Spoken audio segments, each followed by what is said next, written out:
Chers frères et sœurs et amis dans le Seigneur, que Dieu vous bénisse. C'est toujours un grand plaisir pour nous rencontrer chaque dimanche matin pour le message de la parole de Dieu. Alors, ce matin, le message de la parole de Dieu, il va sortir dans le livre de Théonome, chapitre 26, verset 1 à 11. Le livre de Deutéronome, chapitre 26, verset 1 à 11. Deuteronomy, chapter 26, verses 1 to 11. Donc, nous n'allons pas faire toute la lecture, nous allons faire seulement la lecture à partir du verset 8 jusqu'à 11. Et puis, au cours de notre développement, nous allons faire référence avec d'autres versets. Verset 8. Et l'Éternel nous fit sortir d'Égypte à main forte et à bras étendus, avec des prodiges de terreur, avec des signes et des miracles. Il nous a conduits dans ce lieu où il nous a donné ce pays où coule le lait et le miel. Maintenant, voici, j'apporte les prémices des fruits du sol que tu m'as donnés. Ô Éternel, tu les déposeras devant l'Éternel, ton Dieu, et tu te prosterneras devant l'Éternel, ton Dieu. Verset 11. Puis, tu te réjouiras avec le Lévite et avec l'étranger qui sera au milieu de toi, pour tous les biens que l'Éternel, ton Dieu, t'a donné à toi et à ta maison. The English version, and the Lord brought us out of Egypt with a mighty hand and an outstretched arm, with great deeds of terror, with signs and wonders. And he brought us into this place and gave us this land, a land flowing with milk and honey. And behold, that I bring the first of the fruit of the ground, which you, O Lord, have given me, and you shall set it down before the Lord your God, and worship before the Lord your God.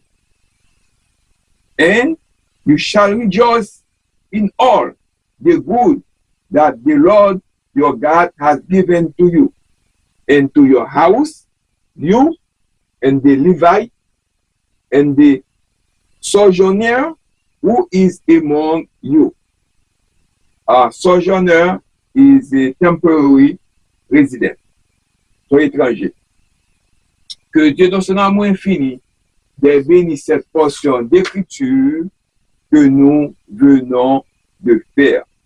Le sujet que nous gagnons pour vous matin, il dit comme ça que une vie de gratitude envers Dieu. Une vie de gratitude envers Dieu. Dans bon créole haïtien, il dit nous comme ça que yon la vie reconnaissance envers mon Dieu. A life of gratitude to God. A life of gratitude to God. Donc, ce matin, comme nous avons des sujets, mais également ce matin est le premier dimanche de l'Avent, parce que français, André a dit que Advent. Donc, nous allons parler tout d'abord de l'espérance ou bien hope. Le thème, l'espérance ou bien hope, je dis à qui premier dimanche pour ce que nous appelle la 24 novembre 2025. Et le deuxième dimanche, le dimanche prochain, qui sera le deuxième dimanche, il va l'avant pour paix. Troisième dimanche là, c'est joie, 14 décembre 2025. Et puis quatrième dimanche là, c'est l'avant ou bien Advent, c'est l'amour, 21 décembre 2025. But this morning, nous allons parler de hope ou l'espérance, qui est connecté avec gratitude ou bien thanksgiving. Mais comme on parle de l'avant ou bien advent, bon de qui ça l'avant et l'advent, then nous va connecter avec gratitude ou même, ou bien avec remerciement, ou bien avec thanksgiving. L'avant, c'est un temps de préparation, à la fois à la commémoration de la naissance de Jésus et à l'attente de son retour. Pendant nous sommes à l'attente de son retour, nous voulons le remercier ce matin. C'est pourquoi le sujet est une vie de gratitude envers Dieu. Remercier, nous remercier mon Dieu pour le salut de Jésus-Christ. Pas oublier que avant Jésus de prendre naissance, en ancien temps, dans 2000 ans de ça, tout le monde t'a préparé tes bons messies pour vivre. Il t'a préparé au point de vue physique et au tout point de vue qui est nécessaire à eux-mêmes. Il t'a préparé. Ça t'a donné l'avant ou bien advent qui est anglais. L'avant ou advent, c'est 4 dimanches avant Christmas. C'est jeudi, 30, le 7 décembre, le 14 décembre et le 21 et puis 25, c'est tout ça. Bien que la Bible n'a pas nous une date exacte de la naissance de Jésus, mais très souvent par la tradition, nous fêtons le 25 comme c'est une époque pour ça, mais la Bible n'a pas nous date pour le faire. Ça a été célébré l'Advent au point de vue physique, de la préparation, mais nous-mêmes comme chrétiens, nous devons célébrer l'Avent au point de vue spirituel. Ça veut dire que nous devons faire une préparation 24/7, 24 sur 24 et 7 jours. Nous devons préparer nous pour la venue de Jésus parce que Jésus n'a pas pris naissance encore, il était pris naissance un seul jour. Nous devons préparer la naissance, nous devons préparer pour l'avant, ça veut dire que nous devons préparer nous au point de vue spirituel, nous devons quitter ça pas bon, nous devons faire ça qui est bien, nous devons camper loin, tout ça qui n'est pas bon, c'est là que nous avons préparation. Ça, c'est une préparation au point de vue spirituel.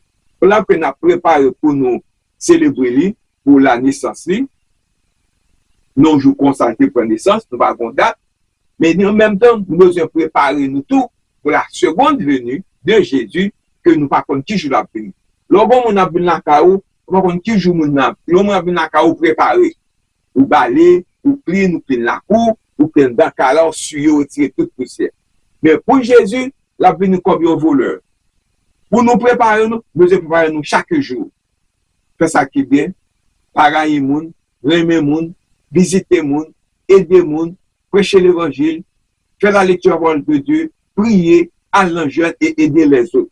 Ça, ce sont des préparations faites. Mettez-nous plus près bon Dieu pour nous avoir une relation personnelle avec bon Dieu. Ça, c'est une préparation. Ça, c'est l'avant ou bien advent spirituel que nous-mêmes avec vous, comme chrétiens, nous avons besoin de faire. L'avant ou advent anglais est un temps chrétien de préparation et d'attente de la naissance de Jésus, centré sous le thème de l'espérance, de la paix, de la joie et de l'amour. Noël est la célébration de cette naissance. Jésus n'a pas pris naissance encore, il n'a pas pris naissance une seule fois. C'est célébration. Commémorant la venue de Jésus, lumière du monde, Jésus, ces deux fêtes sont liées. L'avant conduit à Noël et prépare également au retour du Christ, la seconde venue du Christ. Préparation au point de vue spirituel, ce que nous avons fait chaque jour. Dans l'ancien temps, 2000 ans de ça, nous avons fait là, nous avons fait l'avant ou bien advent, son préparation que nous avons fait, parce que nous avons fait le Messia. Mais nous-mêmes, nous avons sauvé, nous avons cherché nous. Sauver aller ensemble avec nous. Sauver à l'ancien, nous devons préparer chaque jour parce que nous ne pouvons pas compter la vie. Mais son vice est comme un cas où nous connaissons la vie, il dit la vie. Mais pour Jésus, nous ne pouvons pas connaître. La vie comme un voleur, nous devons préparer nous chaque jour. Advent is a Christian season of preparation and anticipation for the birth of Jesus Christ, focusing on theme of hope, peace, joy, and love. Christmas is the celebration of that birth. Remembering that Jesus, the light of the world, has come The two are connected with Advent, leading to Christmas and also preparing for the second coming of Christ. Donc, que signifie hope ou espérance? Parce que je dis à ces premiers jours de l'Avent, il signifie hope. Que signifie hope? Dans la Bible, hope ou bien espérance, hope dans la Bible n'est pas un sentiment d'incertitude, mais une attente confiante, joyeuse et patiente d'un avenir meilleur, fondé sur les promesses et de la fidélité de Dieu. Nous voulons le remercier ce matin. Comme je dis, c'est le premier jour de l'Avent, et puis nous faisons fêter à Thanksgiving, qui était fait jeudi dernier, nous te célébré, mais nous devons remercier pour la vie Dieu nous a donnée.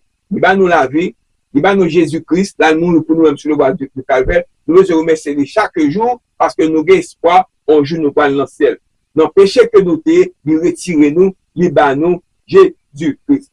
In the Bible, hope is not a feeling or uncertainty, but a confident, joyful, and patient expectation of future good based on God's promises and faithfulness. Donc, moi-même avec vous, nous avons devoir pour nous remercier mon Dieu, parce que nous avons hope, parce que nous avons espérance, parce que nous pas même monde que nous étions auparavant, à cause de ça, le fait pour nous-mêmes. Mais comme nous dit sujet, c'est une vie de gratitude envers Dieu, a life of gratitude to God. Nous avons dit reconnaissance ou bien action de grâce, ou bien thankful, ou bien gratitude, ou bien thanksgiving, c'est Eucharistia. Ce mot reconnaissance, thanksgiving ou action de grâce est un mot grec qui signifie action de grâce. Dans la Bible, cela signifie répondre à la bonté et à la grâce de Dieu pour la gratitude. Le verbe rendre grâce dans l'Ancien Testament signifie lever les mains vers les dieux en signe de reconnaissance de ce qu'il fait pour nous-mêmes, même ça a été fait pour les Israélites, et je dis à la faire pour nous-mêmes tout également. That word, thanksgiving, or gratitude, or reconnaissance, or l'action, or l'action de grâce, c'est Eucharistia. Is the Greek word which means thanksgiving in the Bible means to respond to God's goodness and grace with gratitude. The word for giving thanks in the Old Testament meaning to raise hands to God in gratitude. Donc, ce matin, nous parlerons une vie de gratitude envers Dieu parce que nous avons espérance, nous allons dans le ciel. Mais très souvent, nous toujours voyons un picture. Là, je vais vous explication de picture ça. Nous toujours un picture comme ça. Picture ça, nous toujours dans n'importe quel monde, ou bien nous voyons dans jour Thanksgiving. Combien de pictures tu vois comme ça dans Thanksgiving? Combien de pictures comme ça tu vois dans Thanksgiving, là n'importe quel monde, ou bien dans store, ou bien qui côté qu'on voit. Mais picture ça, il est une corne d'abondance. Ça son picture, une corne d'abondance, ou bien anglais a dit c'est cornucopia. Cornucopia, c'est comme ça, ou bien une corne d'abondance. Qu'est-ce que ça veut dire? Je vais vous expliquer où, le background avant que m'entrer dans le message là. Une corne d'abondance, qu'est-ce qu'une corne d'abondance? Une corne d'abondance est une décoration utilisée à l'occasion de Thanksgiving, car elle représente toutes les bonnes choses dont nous profitons et pour lesquelles nous sommes reconnaissants. Comme chrétiens, nous sommes reconnaissants pour la vie éternelle que Jésus livre à nous. Une corne d'abondance est un récipient en forme de corne, comme Kapapoli, symbole d'abondance, généralement rempli de fruits, de noix et de fleurs. Le terme peut également désigner une grande quantité de quelque chose. Il provient, du mot, il provient du mot latin comme d'abondance.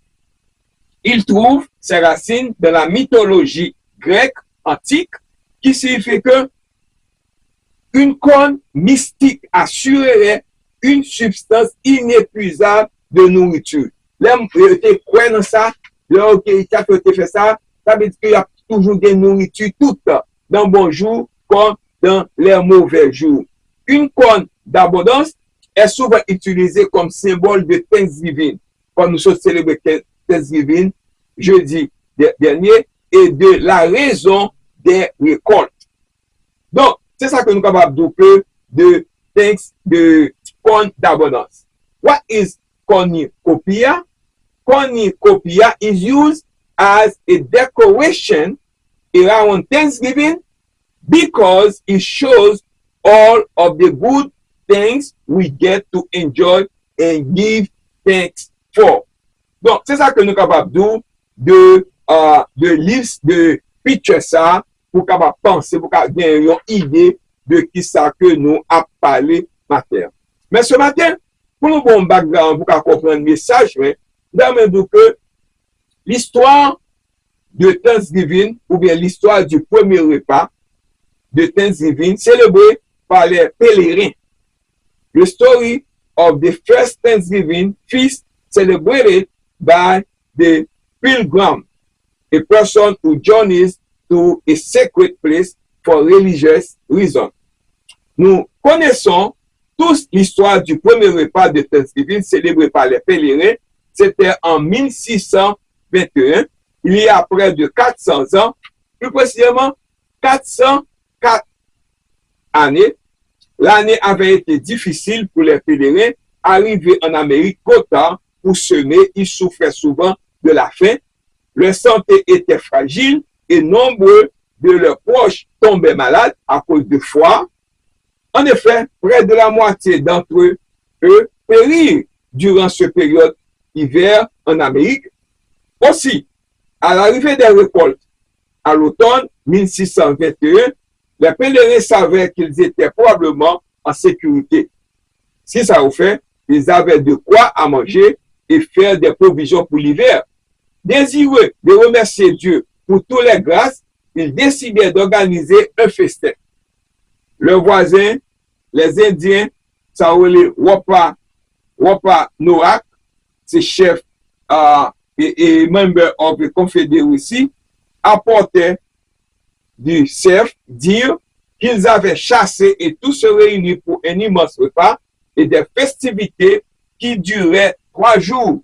Je t'ai fait Thanksgiving pendant 3 jours pour festivité. Ça, c'est le premier Thanksgiving, parce que tout le monde connaît l'histoire du premier repas de Thanksgiving, mais ce n'est pas le seul récit de Thanksgiving parmi les pèlerins. 2 ans plus tard, en 1623, la colonie de Plymouth connut une année de grande sécheresse. Les pèlerins craignaient que les récoltes ne soient mauvaises et qu'il manque de nourriture. Pendant qu'ils célébraient Thanksgiving, ce n'était pas un festin, mais un jeûne. Ils font un jeûne parce que ne pas de moyen, pas de manger. Un jour, ça a été fait au jeûne. Dans ces moments difficiles, qui ça a été fait? Ils s'accordaient une journée sans manger. Il s'agissait ainsi pour se concentrer pleinement sur Dieu. Ils se remerciaient pour ses bienfaits, malgré pas gagner, ne pas de manger, mais ils te remerciaient mon Dieu quand même pour toute sa bonté faite pour eux-mêmes dans le passé, et prièrent pour son aide durant l'hiver à venir. Qu'ils aient eu beaucoup ou peu, les pèlerins tenaient à remercier Dieu pour sa providence. Comprenez avec vous, qu'on gagne, qu'on pas gagne, qu'on gagne travail, qu'on pas gagne travail, qu'on gagne l'argent, qu'on pas gagne l'argent, ou besoin remercier mon Dieu. Pour ça le faire pour. C'est pas seulement parce que ou pas gagne, ou pas remercier lui, il bon la vie, il bon santé, il bon moyen, ou bon de pied, il bon de main, ou besoin remercier mon Dieu chaque jour, en dépit de toute difficulté pour qu'on fait face dans mi-temps pour bien nous. Il ne remerciait pas seulement pour la nourriture, mais aussi pour le don de son Fils, Jésus-Christ. La Bible dit, soyez toujours joyeux, priez sans cesse, rendez grâce en toutes circonstances, car telle est la volonté de Dieu en Jésus-Christ à votre égard. 1 Thessaloniciens chapitre 5, verset 16 à 18, souligne, il dit que voyez Dieu nous a déjà donné son Fils Jésus pour porter le châtiment de toutes nos mauvaises actions. Ainsi, nous soyons rassasiés, affamés, que l'avenir nous paraisse radieux or inquiétant. Nous avons tant de raisons d'être reconnaissants. Nous remercions mon Dieu pour le passé, pour le présent et pour le futur. L'espérance au hope, le premier dimanche de l'Avent ou bien Advent. Donc, moi, avec vous, comme chrétien, nous devons remercier mon Dieu, les sabots, parce que nous, Jésus-Christ, comme sauveur, nous, qui mourit pour nous-mêmes sur le bois du calvaire. Nous, avec vous, nous pas besoin de l'argent, nous pas besoin de cash, nous pas besoin de l'argent, nous pas besoin de gros voitures pour nous remercier mon Dieu. Nous devons remercier mon Dieu chaque jour pour tout ça que il fait pour nous-mêmes, parce que ils sont gros bon Dieu, il fait un pile bagaille pour nous-mêmes. Même de parler de livre de Théodore, je fais l'écriture. Qui a écrit le livre du livre de Théonome, le livre de Théonome, le livre de Deutéronomie, ou the livre the book of Deutéronomie, ou bien Deutéronome. Le livre de Deutéronome, Moïse a écrit le livre du Deutéronome, qui est en réalité un recueil de ses sermons à Israël juste avant la traversée du Jourdain. Voici les paroles que Moïse a prononcées selon dans Deutéronome, chapitre 1er, verset 1. Quelqu'un d'autre, peut-être Josué, peut-être a écrit le dernier chapitre de ce livre. Date de rédaction de ce livre, ces sermons ont été prononcés durant les 40 jours précédant l'entrée d'Israël en terre promise. Quel est l'objectif de ce livre? Une nouvelle génération d'Israélites s'apprêtait à entrer en terre promise.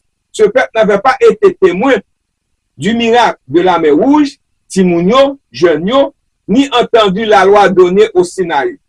Et il était pénétré dans une terre nouvelle, semé d'embûches et de tentations. Le livre de Théonome fut donné pour les rappeler la loi et la puissance de Dieu. C'est peut-être ça, livre ça, il était très important pour les jeunes Israélites, parce que le premier parent qui était mort, c'est petit qui a entré dans la terre promise. Premier point pour nous, une vie de reconnaissance envers Dieu. A life of thanksgiving, of gratitude to God. Aux États-Unis, où nous vivons, et au Canada, Thanksgiving est une fête nationale annuelle qui célèbre les récoltes et les autres bienfaits de l'année écoulée. Dans notre lecture ce matin du Deutéronome, chapitre 26, verset 1 à 11, il apparaît clairement que nous avons de nombreuses raisons de remercier Dieu, spécialement nous les chrétiens. Au verset 5, nous lisons: Tu déclares devant l'Éternel ton Dieu. Mon père était un araméen errant. Il descendit en Égypte avec un petit peuple. Si s'installa et devint une grande nation puissante et nombreuse. Un araméen errant autrefois dit une personne qui ne se sentait pas à sa place. Il va sortir en place, il va sortir la caille, qui n'était pas chez elle, comme les Israélites dans votre vie. Vous arrive-t-il de vous sentir déplacé dans un monde corrompu? Nous, avec nous, qui senti que nous, dans un monde corrompu, nous pas la caille, nous, pour nous voir ce qui a passé. Dans un monde corrompu comme le nôtre, nous sommes des passagers sur cette terre. Songez ça, parce que terre, ça, côté de nous vivre là, pour tellement de mauvais bagages qui passent autour de nous-mêmes, c'est pas la caille, nous, il faut nous songer ça, nous pas la caille, nous. Dans l'évangile de Jean, Jésus prie pour ses disciples, demanda à son Père de les protéger du malin. Tant qu'il demeure dans le monde, cette prière consignée dans la prière sacerdotale signifie que la puissance de Dieu les préservera du mal spirituel dans le pays. Ils vivent dans le pays, mais pas mélanger ça qui n'est pas bon dans le pays. Plutôt de les exclure totalement du monde. Mais le but n'est pas l'isolement, mais la préservation et la sanctification afin qu'ils puissent accomplir leur mission de prêcher l'évangile aux autres. Si vous êtes chrétien, vous devez tenir loin de tout ça qui n'est pas bon. Dans le monde que toi vois. Selon 2 Timothée chapitre 3, verset 6, il dit que nous pas nous camper loin de monde qui est égoïste. Faut nous pas égoïste. Faut nous pas amis de l'argent. Faut nous pas fanfaron. Faut nous pas hauteur. Faut nous pas faut nous pas blasphémateur, rebelle à leurs parents, ingrat, irréligieux. Action ça ne pas pour nous-mêmes. Faut nous pas insensible. Faut nous pas déloyal. Faut nous pas calomniateur, interpellant, cruel, ennemi des gens de bien, traite, emporté, enflé d'orgueil, aimant le plaisir plus que bon Dieu, ayant l'apparence de la piété, mais régnant ce qui en fait la force éloigne de toi, de ces hommes-là, de tout le monde ça, ou pas qu'à chita dans parmi eux, ou pas qu'à faire même bagarre ensemble avec eux. Mais d'être confus, un peu perdu, la bonne nouvelle, c'est que même dans ces moments de confusion et d'égarement, Dieu nous surprend, il aide nous, il fait surprise à nous-mêmes, il aide nous, diriger nous dans le temps, tout ça qui n'est pas bon.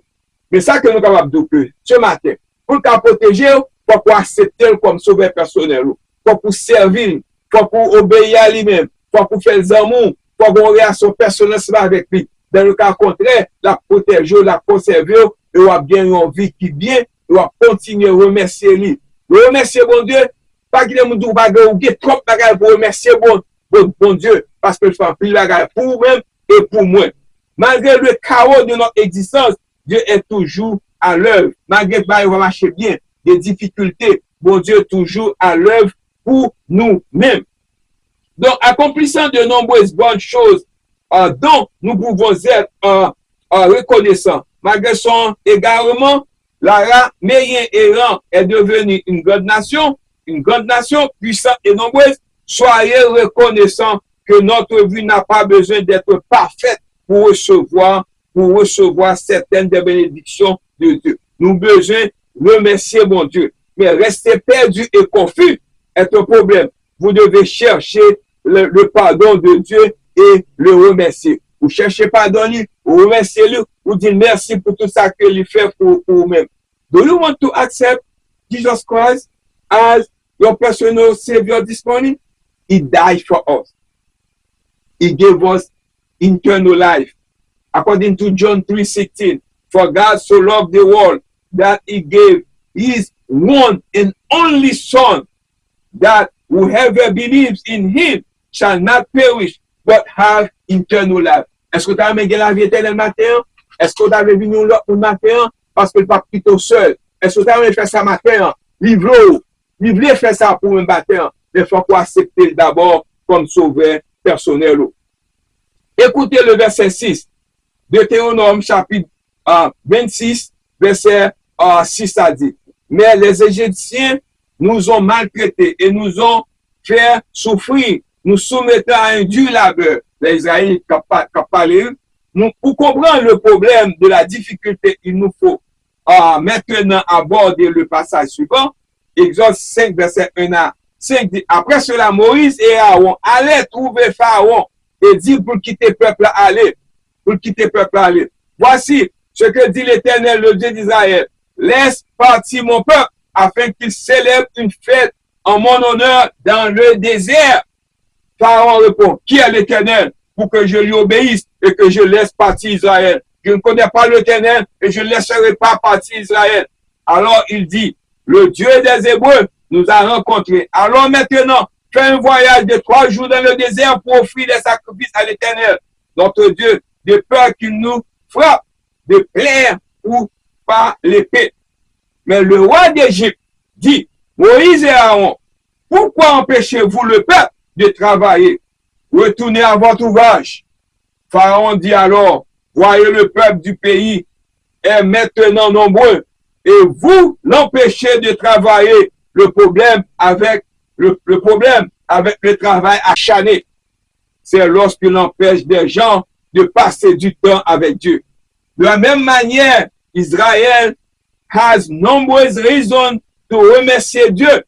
Nous aussi, comme chrétiens, aujourd'hui, nous chrétiens, nous avons de nombreuses raisons de remercier Dieu pour la vie, pour notre salvation, par la mort de Jésus-Christ, la vie éternelle, protection, pour sa fidélité, il est fidèle avec nous, pour son amour, pour sa grâce.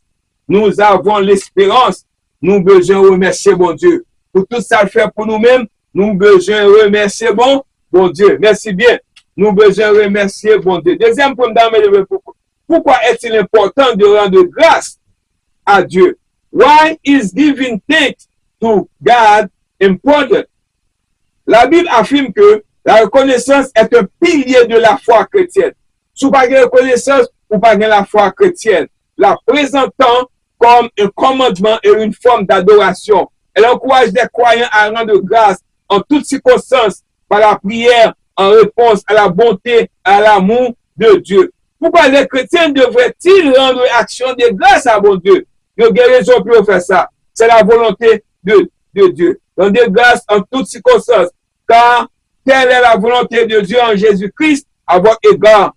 1 Thessaloniciens chapitre 5, verset 18. C'est un acte d'adoration.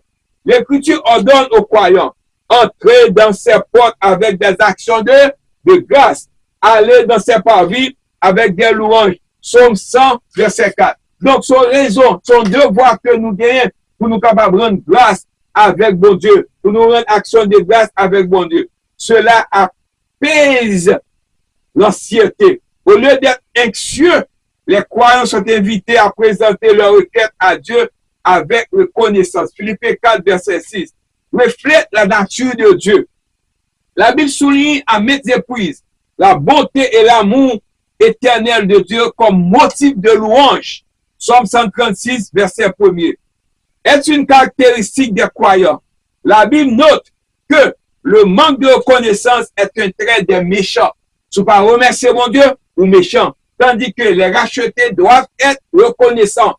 Elle est un signe de maturité spirituelle. Leur maturité spirituelle, leur grande bon de vie spirituelle, ou besoin de remercier bon Dieu. Les croyants sont encouragés à être débordants de reconnaissance dans leur vie quotidienne. Ou besoin de remercier bon Dieu chaque jour. Même j'en gagne pour préparer chaque jour pour la seconde venue du Christ. Nous avons besoin également de remercier bon Dieu chaque jour lorsqu'on sortit au travail ou retourner son grâce lié, ou monter train ou retourner son grâce lié, ou monter boss ou alors retourner grâce bon Dieu, ou gain travail ou remercier bon Dieu, ou pas gain travail ou remercier bon Dieu. Si moun a bon problème ou remercier bon Dieu. Si moun pas bon problème ou remercier bon Dieu. Madame a bon problème ou remercier bon Dieu. Marie a bon problème ou remercier bon Dieu. Ou dit merci ou prier parce que bon la vie, parce que bon hope ou bon espérance ou bien la vie éternelle. Ou bien qui ça? La vie éternelle. C'est très important. Donc, les chrétiens doivent remercier Dieu pour son amour sacrificiel manifesté dans la vie, la mort et la résurrection de Jésus, qui offre le salut du péché. Il le remercie également pour sa providence constante, sa direction et sa protection dans les luttes quotidiennes. Exprimer sa gratitude, contribuer à aligner le cœur sur celui de Dieu, fortifier leur foi, en constitue une forme d'adoration qui lui rend hommage. Vous besoin pour rendre bon Dieu hommage, pour dire lui merci pour tout ça que lui fait pour vous-même. Parce que son gros bon Dieu, après lui-même, pas gain encore. Et troisième, avant que moi quitte, moi le accourir sérieusement, c'est rendre donc grâce à Dieu aujourd'hui. Car il est fidèle. Vous avez besoin de rendre grâce à bon Dieu? Parce que le fidèle, il va jamais mentir. Il toujours kembe moli. Let us give thanks to God today because he is faithful. He is faithful. La fidélité fait partie du caractère de Dieu. Selon Deutéronome chapitre 7, verset 9. Sache donc que l'Éternel, ton Dieu, le Dieu fidèle, qui garde alliance et miséricorde avec ceux qui l'aiment et garde ses commandements pendant 1000 générations.